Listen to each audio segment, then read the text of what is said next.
Lady DJ అమ్మాయిలు వచ్చేశారు. ఇక డీజే టిల్లుకి చిల్లే.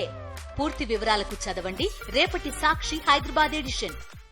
కాళేశ్వరం కమిషన్ ఇవాళ బహిరంగ విచారణ చేపట్టింది. మేడిగడ్డ, అన్నారం, సుందిళ్ల బ్యారేజ్ల వద్ద పనిచేసిన ఏఈ, డీఈలను కమిషన్ చీఫ్ జస్టిస్ చంద్రఘోష్ విచారించారు. ఈ సందర్భంగా పలువురు ఇంజనీర్లపై అసహనం వ్యక్తం చేశారు. అడిగిన ప్రశ్నలకు మాత్రమే సమాధానాలు చెప్పాలని, ముందుగా అనుకుని వచ్చి అసంబద్ధమైన సమాధానాలు చెప్పొద్దని సీరియస్ అయ్యారు. ఫీల్డ్లో జరిగిన పనులకు సంబంధించిన రిజిస్టర్లపై ఇంజనీర్ల సంతకాలు తీసుకున్నారు. మేడిగడ్డ బ్లాక్ నంబర్ 7 కి సంబంధించి ఫీల్డ్ వర్క్ ప్లేస్మెంట్ రిజిస్టర్లను స్వాధీనం చేసుకున్నారు. కాళేశ్వరం పనుల ప్లేస్మెంట్ రికార్డులు రోజువారీగా చేశారా లేదా అని ప్రశ్నించారు.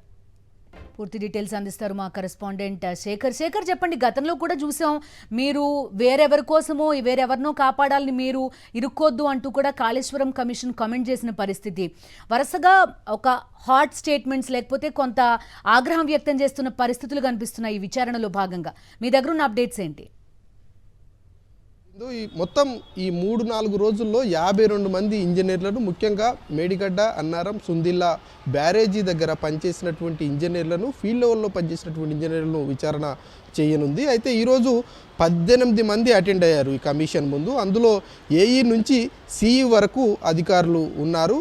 ఆయా స్థాయిలో వాళ్ళు చేసినటువంటి పనులకు సంబంధించినటువంటి విషయం మీద వీళ్ళు ఇంతకుముందే ఒకసారి భేటీ అయ్యారు అన్నటువంటి విషయం ఏదైతే ఉందో ఆ విషయం కమిషన్ దృష్టికి వచ్చినట్లు తెలుస్తూ ఉంది. ఇందులో భాగంగానే కమిషన్ ప్రశ్నలు అడగకముందే వీళ్ళు సమాధానాలు చెప్పేటువంటి ప్రయత్నం చేశారు. దానిలో భాగంగా కమిషన్ అసంతృప్తి, ఆగ్రహం వ్యక్తం చేసింది. మేము అడిగేటువంటి ప్రశ్నలకు మాత్రమే మీరు సమాధానాలు చెప్పాలి, ముందస్తుగా మీరు అనుకొని వచ్చి అసంబద్ధమైనటువంటి సమాధానాలు చెప్పకూడదు అంటూ ఆగ్రహం వ్యక్తం చేసింది. అట్లాగే ఈ 16 నుంచి ఇప్పటి వరకు జరిగినటువంటి వర్క్కు సంబంధించినటువంటి ప్లేస్మెంట్ స్టేట్మెంట్కి సంబంధించినటువంటి రిజిస్టార్లు ఏవైతే ఉన్నాయో వాటిని చెక్ చేయడమే కాకుండా అవి మీరే నమోదు చేశారా, ఆ సంతకాలు మీరే పెట్టారా, ఏ రోజుకు సంబంధించినటువంటి ప్లేస్మెంట్ రికార్డ్స్ ఆ రోజే నమోదు చేశారా, లేదంటే వారం 10 రోజులకు ఒకసారి నమోదు చేశారా, లేదంటే వర్క్ అంతా కంప్లీట్ అయిపోయిన తర్వాత నమోదు చేశారా అన్నటువంటి ప్రశ్నల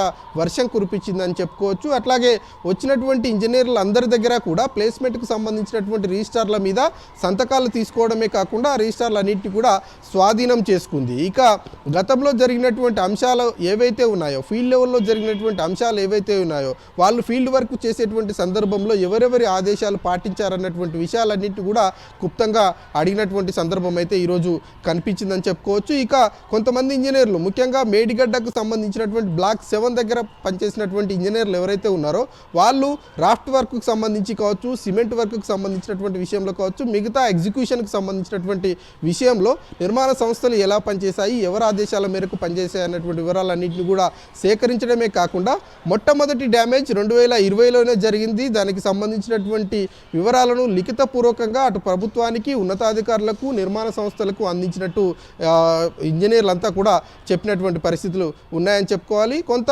ఇంజనీర్ల యొక్క ప్రవర్తన మీద అనుమానం అయితే కమిషన్ వ్యక్తం చేసింది. గతంలో ఉన్నతాధికారులు కూడా ఇదే స్థాయిలో ముందస్తుగా అనుకొని వచ్చి సమాధానాలు చెప్పినటువంటి తీరు కావచ్చు. ఈరోజు ఇంజనీర్లు ముందస్తుగానే అనుకొని వచ్చి సమాధానాలు చెప్పేటువంటి ప్రయత్నం చేసినా కమిషన్ వాళ్ళందరినీ కూడా కొంత కట్టడి చేసేటువంటి ప్రయత్నం అయితే చేసిందని చెప్పుకోవాలి. ఈ రోజుకి 18 మంది అయిపోయింది. రేపు మరొక 15 మంది 16 మంది వచ్చేటువంటి అవకాశాలు అయితే కనిపిస్తూ ఉన్నాయి. Bindu. Okay Shekhar, thank you.